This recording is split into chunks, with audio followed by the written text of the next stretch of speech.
D'une part, ils ont laissé la femme extraterrestre blessée derrière, mais d'autre part, un humain est revenu pour elle. Ashura Prime était en train de mourir et ce n'était pas en silence. Le ciel se tordait avec des couleurs surnaturelles, comme si quelqu'un avait renversé un chaudron d'encre bouillante. D'autre part, des tempêtes de feu faisaient rage à travers les plaines brisées, peignant l'air de stries furieuses d'orange et de bleu. Au loin, les restes déchiquetés de la lune tombaient dans une ruine paresseuse, laissant tomber des cailloux comme un dieu brisé en train de pleurer.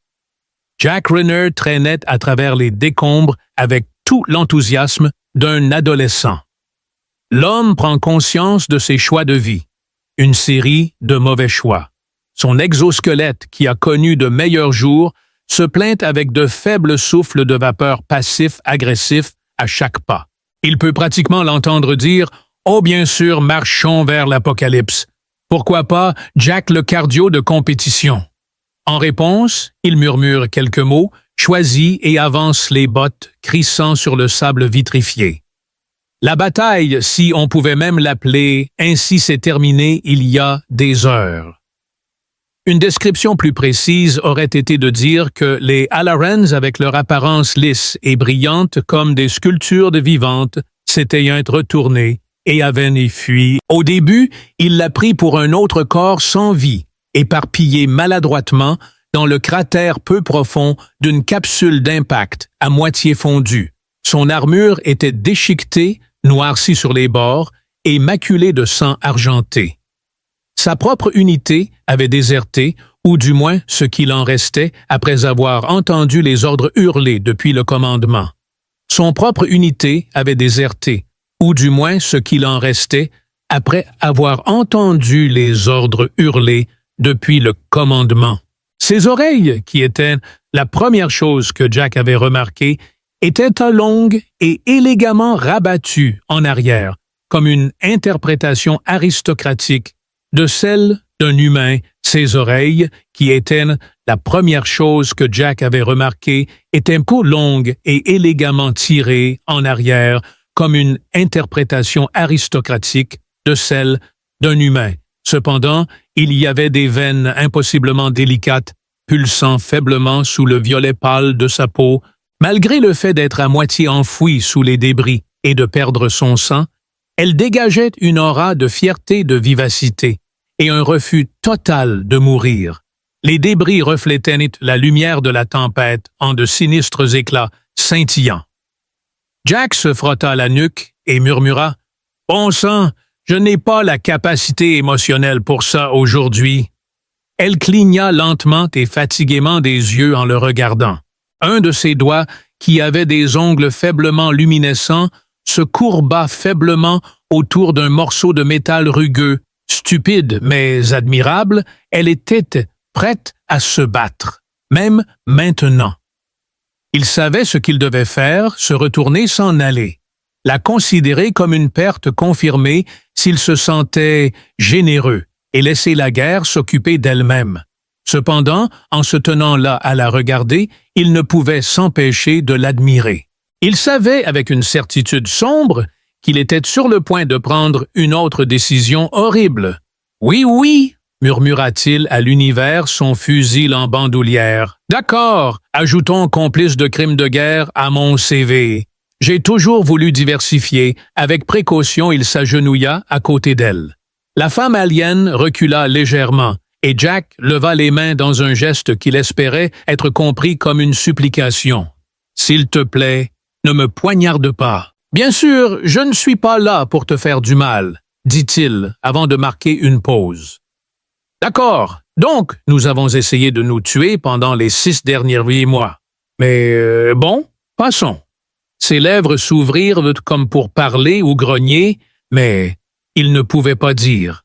Elle semblait à moitié morte, et Jack ressentit une montée de culpabilité en réalisant qu'il devait faire quelque chose rapidement. Sinon, à moitié morte, deviendrait complètement morte. Il soupira si fort que les éventes de son costume sifflaient de sympathie alors qu'il se préparait à te ramasser.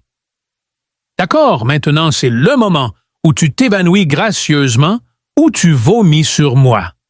Honnêtement, à ce stade, dans les deux cas, ce serait parfait. Son hoverbike, un modèle militaire usé affectueusement appelé « feu de poubelle », se mit à tousser en s'allumant avec un gémissement plaintif. Jack tituba vers elle accablé et murmurant. « Si nous mourons à cause de tes étranges germes extraterrestres, je entrai l'au-delà juste pour déposer une réclamation. » Elle semblait plus légère qu'elle ne l'était en réalité, avec une silhouette frêle et compacte. Cependant, les angles de ses plaques sucémaques d'armure s'enfonçaient en lui comme un sac, plein de hérissons en colère. Après l'avoir principalement maintenu la moto, n'étant pas vraiment faite pour des enlèvements décontractés, il passa la vitesse et ils glissèrent dans le paysage battu par la tempête, le vent hurlant comme une banshee ivre tout autour d'eux. Alors que les minutes se transformaient en heures, Jack se concentrait sur la boussole endommagée qui clignotait sur son affichage tête haute, tentant d'ignorer l'ardeur apparente de la tempête à effacer leur chemin. De temps en temps, il jetait un coup d'œil à sa passagère, vérifiant des signes de vie alors qu'elle perdait et reprenait connaissance.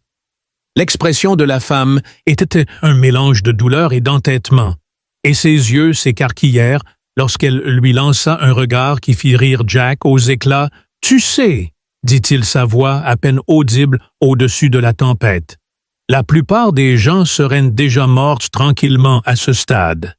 Très inconsidéré de ta part. » Jack, souriant derrière son visière fissuré, continua.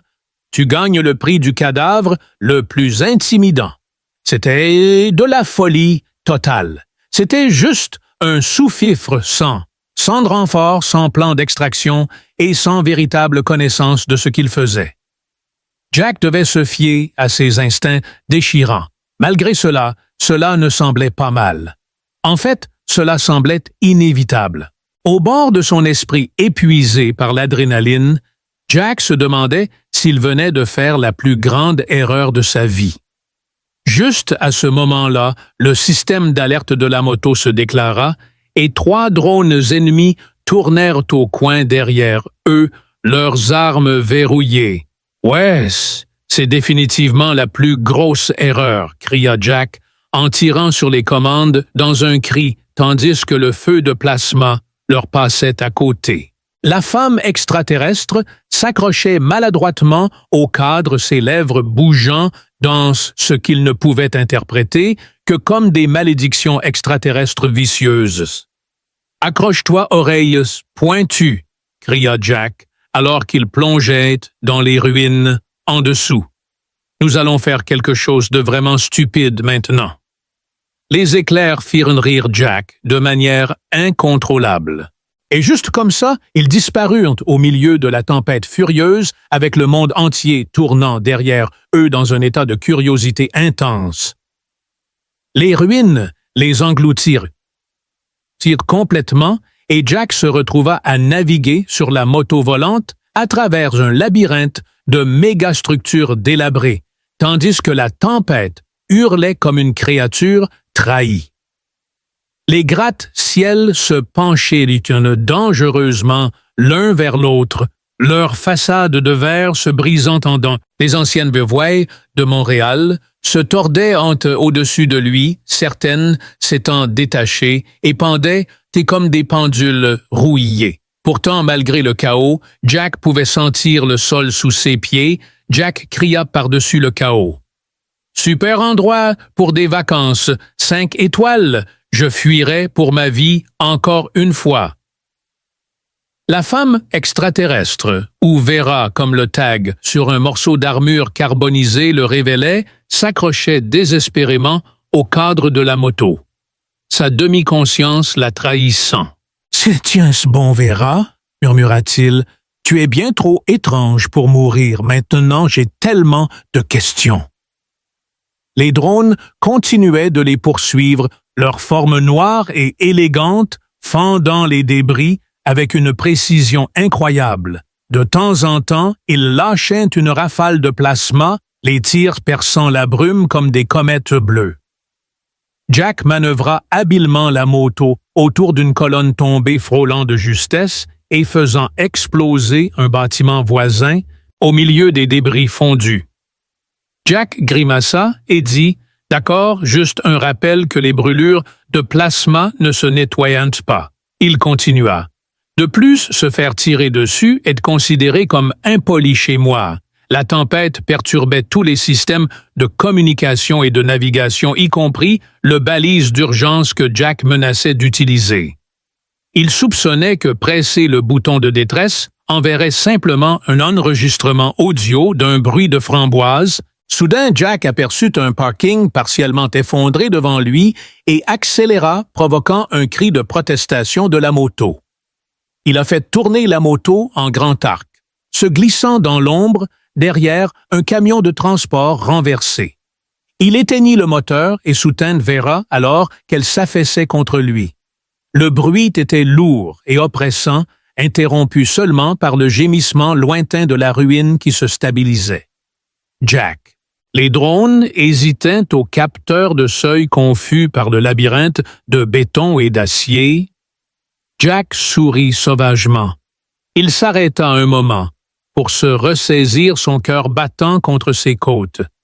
Il jeta un coup d'œil à Vera et murmura quelque chose entre ses dents. Sa respiration était superficielle, chaque inspiration se bloquant comme un engrenage cassé. Les tatouages vacillants et fins le long de son cou, qu'il supposait être de la biotechnologie, devenaient moins visibles. Malgré sa connaissance des premiers secours de base, il craignait que essayer de traiter un organisme extraterrestre en utilisant des techniques médicales humaines ne conduise rapidement à une autopsie non planifiée. « D'accord, réfléchis, » murmura-t-il. « Tu es bon sous pression. Tu es adéquat sous pression. Une fois tu as... » Il appliqua un patch de nanite sur le côté de Dera, juste au-dessus de ses pires blessures, et le patch siffla. Au milieu des tirs ennemis et de 2 margaritas, il assembla un fusil à particules et pensa « Tu peux gérer ça ». La désespérance s'installa et il fouilla dans les sacoches de la moto, où il trouva une trousse de premiers secours. Ce n'était pas grand-chose, mais elle contenait un analgésique à régénération osseuse et quelques patchs de nanite assez puissants pour assommer un rhinocéros en charge. Jack hésita, puis, haussant les épaules, ajouta « Dans le pire des cas, je pourrais ajouter le meurtre accidentel d'extraterrestres à ma liste de décisions de vie douteuse en pleine expansion. » Et se mit en action les microbos, créant une toile fascinante sur sa chair blessée. Pendant un bref instant, rien ne se passa. Soudain, Vera poussa un cri, ses yeux écarquillés de choc. Jack poussa un cri et jeta les bras en arrière, ses mouvements ressemblant à des moulinets. Sainte ceinture d'astéroïdes en flammes. Vera cria, son expression empreinte de confusion. Elle le fixa, sa respiration légèrement plus lourde qu'auparavant. Finalement, elle s'effondra à nouveau, sa réaction typique de quelqu'un qui me rencontre. « Ouais, c'est à peu près comme ça que la plupart des gens réagissent en me rencontrant aussi. » Alors qu'elle se redressait et époussetait sa combinaison, un léger bip perça l'obscurité, avec une expression tendue sur le visage. Jack dégaina son arme de poing, un pistolet à verrou usé mais fiable, et murmura « D'accord, mon pote. Voyons si ce prix pour ma mauvaise visée que j'ai reçue à l'entraînement de base n'était qu'une mauvaise chance. » L'un des drones s'était glissé dans le garage, scrutant l'obscurité avec un projecteur aussi fin qu'un rasoir. Ses mouvements étaient saccadés et incertains comme un chien de chasse. Indifférent à l'odeur, Jack repositionna soigneusement Vera derrière une colonne de soutien fissurée. Avec un soupir, il dégaina son arme et sortit son pistolet. Le drone se dirigea vers notre cachette, tranchant à travers le garage en ruine comme un couteau. Jack tira avec le pistolet à impulsion qui toussa une fois et cracha une charge bleu-blanc. Elle frappa le drone en plein centre, envoyant des étincelles volées, et la machine tournoyait ivrement vers le sol avec un dernier bip exaspéré. Jack souffla sur le canon du pistolet à la manière d'un cow-boy disant « J'ai encore ça ». Il se jeta ensuite rapidement à terre alors qu'un autre drone apparaissait. 2 autres tirs rapides suivirent et 2 autres carcasses métalliques tombèrent au sol. Cela a officiellement mis à jour mon titre de travail en protectrice de la dame extraterrestre et tueuse de drones, Superstar. Jack gémit et trembla en annonçant « Note à moi-même, travailler sur des titres plus courts. » Au moment où le dernier drone tomba au sol, il s'appuyait contre la colonne respirant lourdement et Vera avait déclenché une nouvelle série de gémissements. Ses yeux brillants s'élargirent et se fixèrent sur lui avec une netteté surprenante, et elle murmura « Tu es un idiot » en anglais, avec un fort accent. Jack fut si surpris qu'il faillit laisser tomber son arme en éclatant de rire, et Vera lutta pour contenir son rire. « Merci », dit-elle en grimaçant, « de ne pas m'avoir laissé. » Jack haussait les épaules, maladroitement. « Abandonner les gens n'est pas vraiment mon truc. En plus, tu as l'air de pouvoir me hanter. » Vera réussit à esquisser un sourire fantomatique qui était étonnamment dévastateur. Jack se retrouva soudainement très intéressé par l'inspection d'une tache de pétrole à proximité. « Tu es étrange », murmura-t-elle sa voix rauque mais stable. « Mais bon étrange. » C'est ce qu'il y a sur mon profil de rencontre. Jack a soigné Vera du mieux qu'il a pu, et ils se sont cachés de l'horreur au-dessus. Il lui racontait des histoires sur la Terre, sur sa ville natale, avec plus de vaches que Pete et que de gens, et sur une fois où il avait perdu un pari et avait dû faire le moonwalk à travers un champ de mine. Vera l'écoutait de temps en temps et elle était semi-apprivoisée et terrible en cuisine. Dans son souffle, elle a émis un son qui aurait pu être un rire ou son cri de mort. La tempête s'était enfin éloignée quelque part au-delà de l'horizon, laissant derrière elle un paysage dévasté qui ressemblait étrangement à la dernière tentative de Jack de cuisiner brûlé, fissuré et vaguement fumant à des endroits où il ne devrait vraiment pas l'être. À la faible lumière du jour, tout était des nuances de rouille et d'os. Interrompre avec un commentaire sec et cinglant signifiait qu'elle se remettait définitivement. Et quand les ruines se calmèrent enfin, la tempête à l'extérieur se transforma en un murmure sourd et rugissant, et Jack se retrouva à sourire. Peut-être que la sauver n'avait pas été une si mauvaise décision après tout.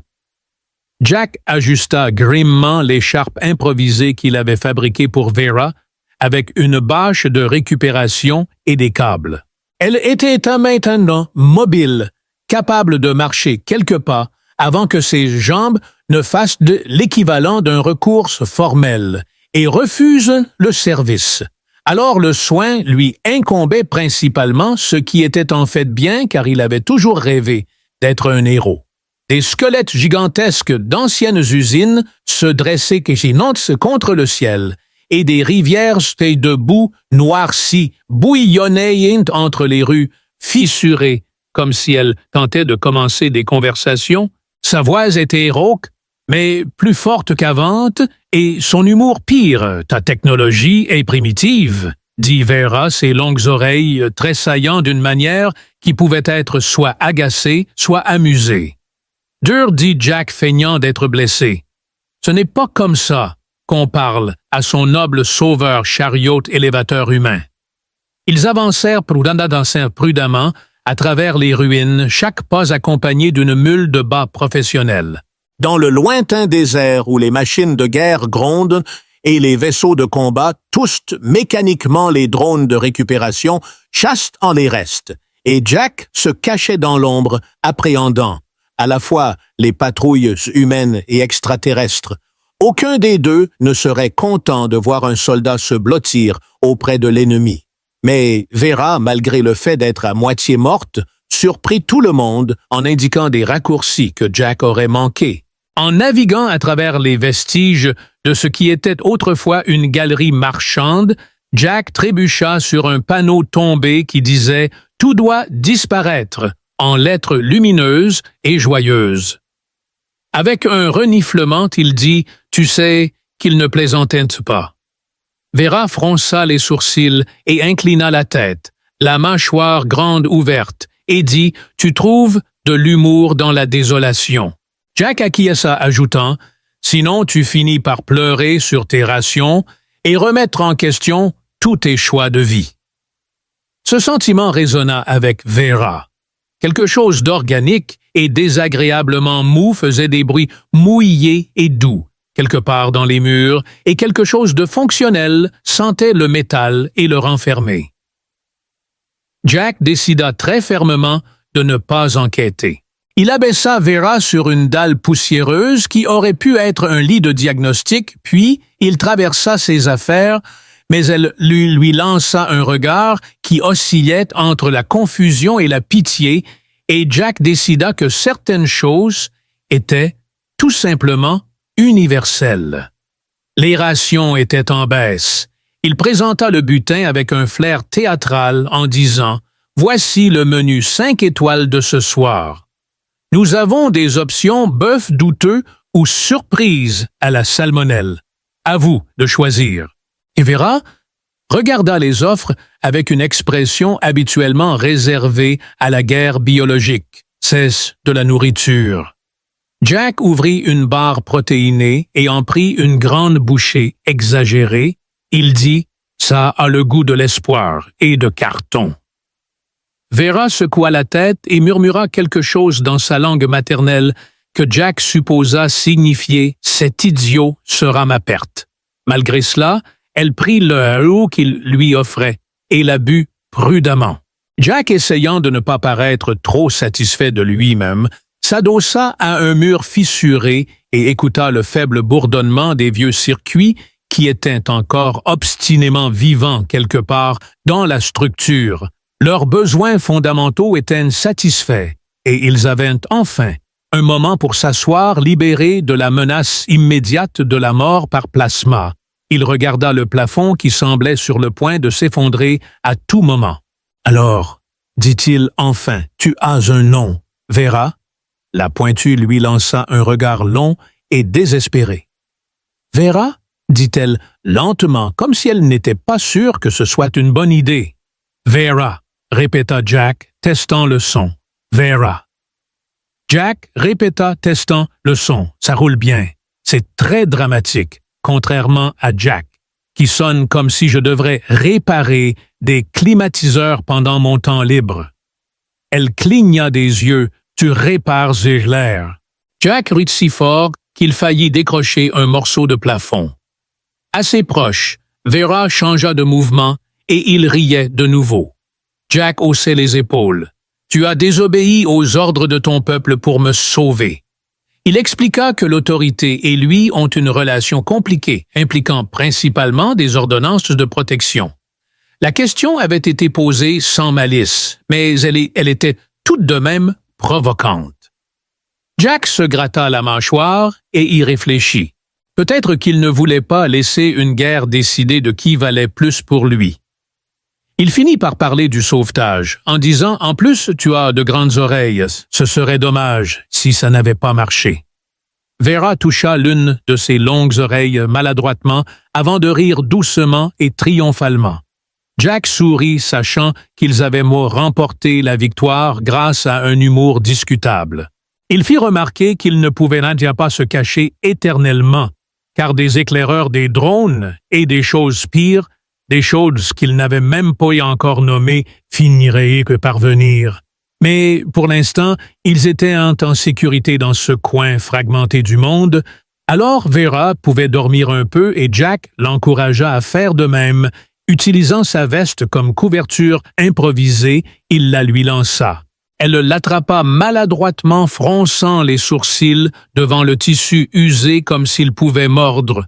Peu à peu, elle l'enroula autour d'elle et se réinstalla, laissant échapper un soupir. Jack, malgré son épuisement, tenait son pistolet à verrou à la main. Chaque nerf à vif. Ce soir-là, il célébrait une victoire, et dans un monde mort, c'était suffisant. Le matin sur Ashura Prime ressemblait plus à une endurance à contre-cœur du passage du temps. Un soleil rouge terne perça à travers les nuages, projetant une ombre sur le ciel. Au loin, une tour relais en décomposition chantait ses fréquences mourantes dans le vide, un gémissement obsédant qui semblait dire « J'étais autrefois important ». La ligne d'horizon était brisée, projetant tout dans une teinte de sang séché, et des nuages métalliques pendaient bas et moroses. Le vent portait encore l'odeur de circuits brûlés et d'ozone. Jack s'étira avec un soupir et un grognement qui le firent ressembler à une chaise de 40 tonnes. Il était assez sûr que son dos s'était définitivement moulé à la forme de la dalle ancienne sur laquelle il s'était évanoui. Vera, comme d'habitude, avait l'air plus cool à ne rien faire qu'il ne l'était en essayant de toutes ses forces. Elle était assise droite maintenant, jambes croisées, ses longues oreilles stressaillant de temps en temps, alors qu'elle fixait l'écran fissuré d'un terminal d'info hors d'usage, tripotant ses entrailles comme si elle lui devait de l'argent. « Bonjour », proposa Jack, en frottant la poussière de sommeil de ses yeux, bien dormi. C'était « elle ne l'a pas regardé ». Pas de rêve, ce qui est préférable. Mes rêves impliquent généralement des choses qui explosent. Pareil, mais les miens impliquent aussi parfois d'être poursuivi par des papiers sensibles. Je blâme les impôts. Vera haussait un sourcil avant de retourner à la chirurgie ésotérique qu'elle faisait sur la machine. Ses doigts se déplaçaient à une vitesse fulgurante, tirant des fils de données et contournant les circuits corrodés, des étincelles jaillirent. Quelque chose se mit à bourdonner et Jack cligna des yeux. « Tu as allumé ce truc, mais je n'ai même pas pu le faire clignoter. J'ai modifié son routage neural, dit-elle. Sans aucune trace d'arrogance, ces systèmes archaïques sont malléables. Je viens d'être piraté par un extraterrestre avec la grippe spatiale et un bras, et les résultats étaient fantastiques. Un écran est apparu montrant des cartes pixelisées de la zone qui était clairement vieille, de plusieurs décennies, car il n'y avait pas de grands cratères. Néanmoins, toute information valait mieux que rien. La machine a émis une trace de signal qui pourrait mener à des voies souterraines, loin des zones de guerre, et vers une station de terraformation abandonnée appelée ARC-7. La zone fantôme était censée être déserte, après l'échec de l'atmosphère selon Vera. Cependant, mes gens l'ont utilisé pour des missions d'extraction et il y a de la technologie et peut-être même un vaisseau là-bas. Jack sourit et dit « Madame, toute ma vie a été un coup de poker, mais je me suis réveillé une fois aujourd'hui, alors je me sens audacieux. » Ils se dépêchèrent de tout emballer, volant tout l'équipement qu'ils pouvaient. Dans la tour de données, Jack découvrit un petit drone de reconnaissance abîmé et le répara jusqu'à ce qu'il commence à flotter. Sans un mot, Vera remit son gant récupéré sur son bras, maintenant fraîchement rebranché avec des pièces du terminal. Le gant ronronnait doucement de puissance, ses runes incrustées reprenant vie. Ils se mirent en route à travers la ville en ruine, et Jack caressa doucement Pickle, qu'il avait nommé avec une étrange sensation de protection. La faible petite lumière du capteur de Pickle cligna en vert, et il le tapota à nouveau. « Reste avec nous, mon pote. Tu vas accomplir de grandes choses ou exploser de manière spectaculaire.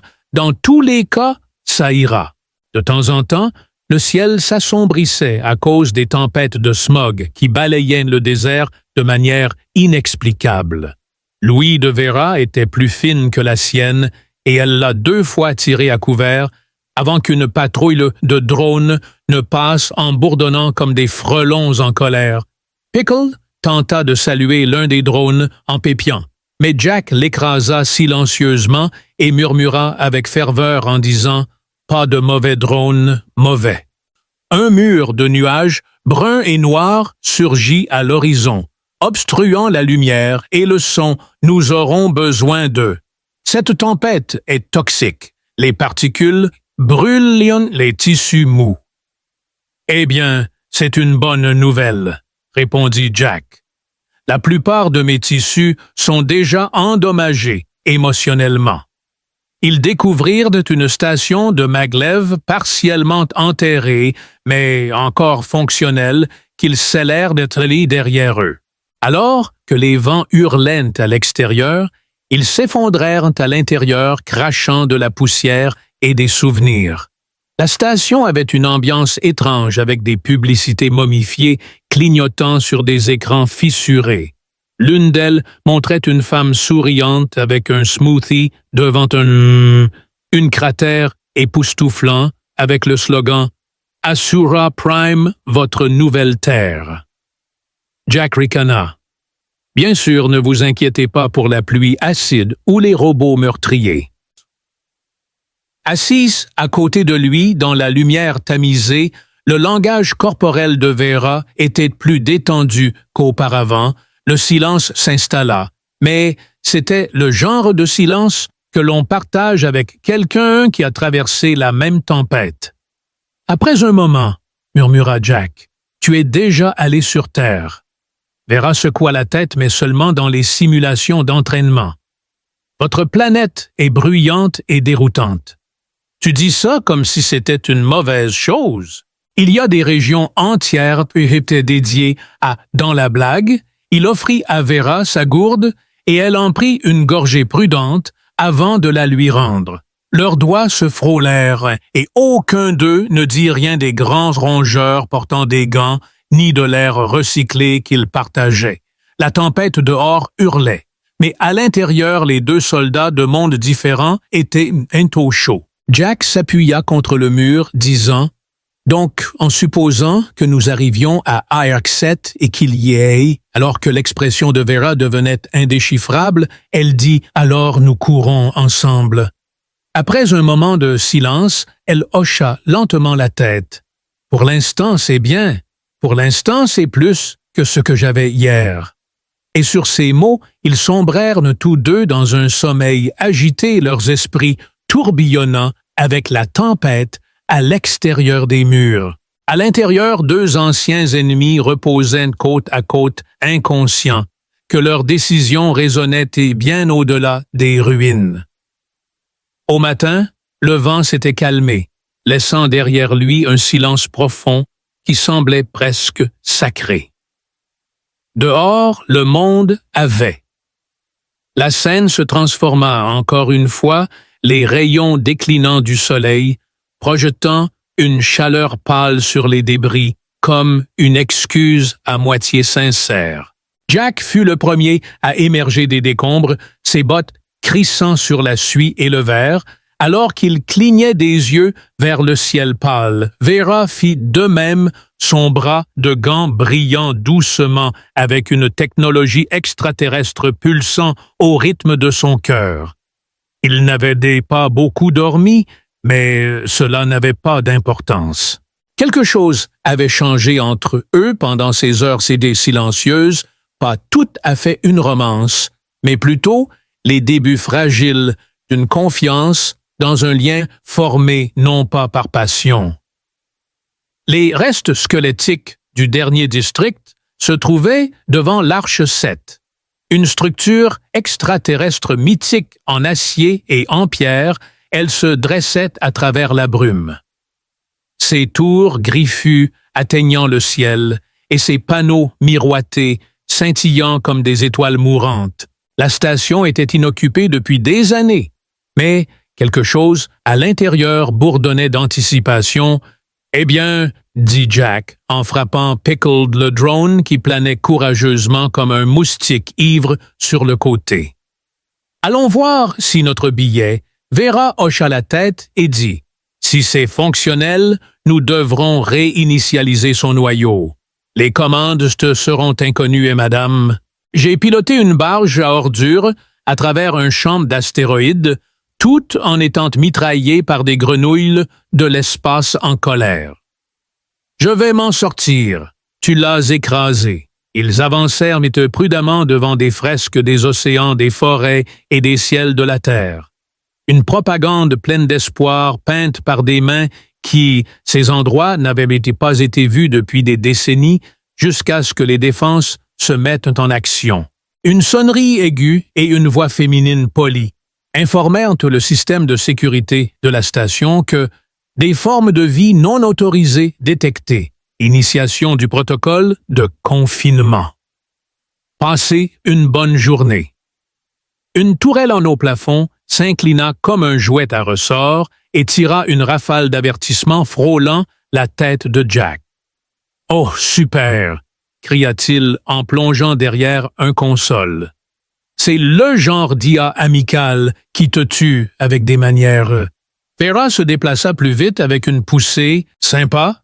murmura Jack en levant les yeux. « Tu viens avec un manuel ou c'est juste des bonnes ondes et de la magie spatiale? » Tandis qu'elle envoyait une impulsion de lumière de son gant vers le boîtier de la tourelle, faisant crépiter ses circuits de manière satisfaisante.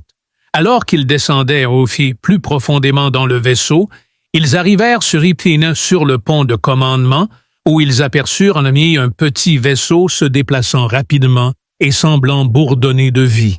C'était un hybride de la technologie organique de son espèce et de l'ingéniosité humaine suspendue au milieu de la chambre par des cordes antigravité et aussi lisse qu'une lame alliage.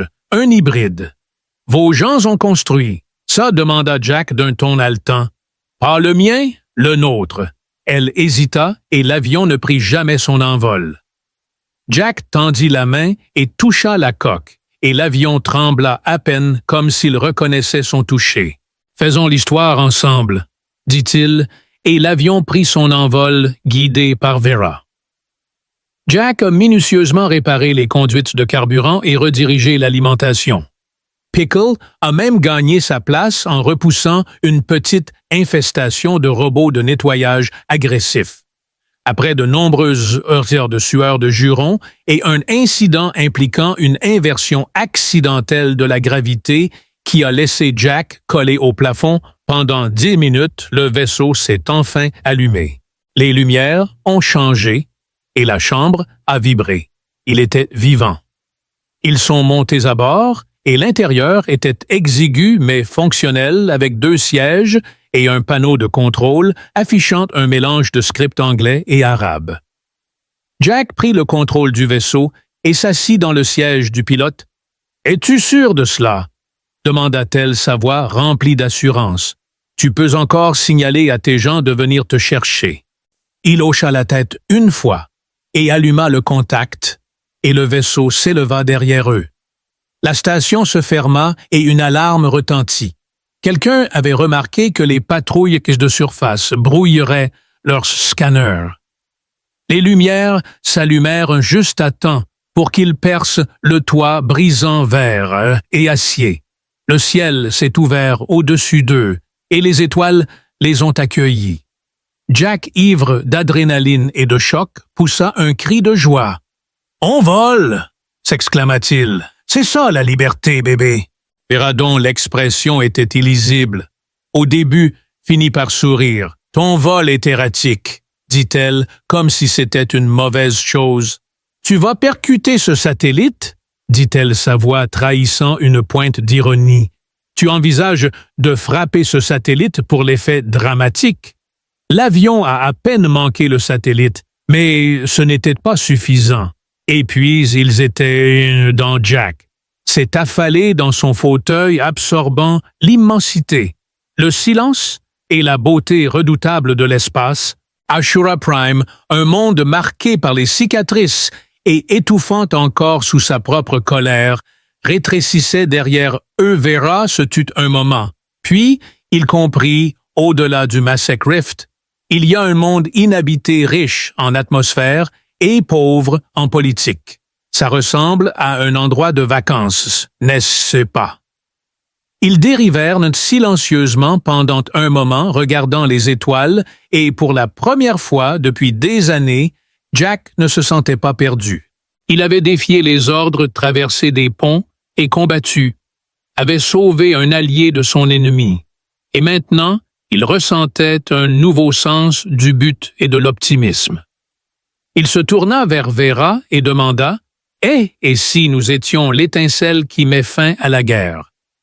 Alors nous veillons à ce qu'elle ne recommence jamais, dit-elle, l'esprit en ébullition, en croisant son regard. Pas de pression. » Il sourit.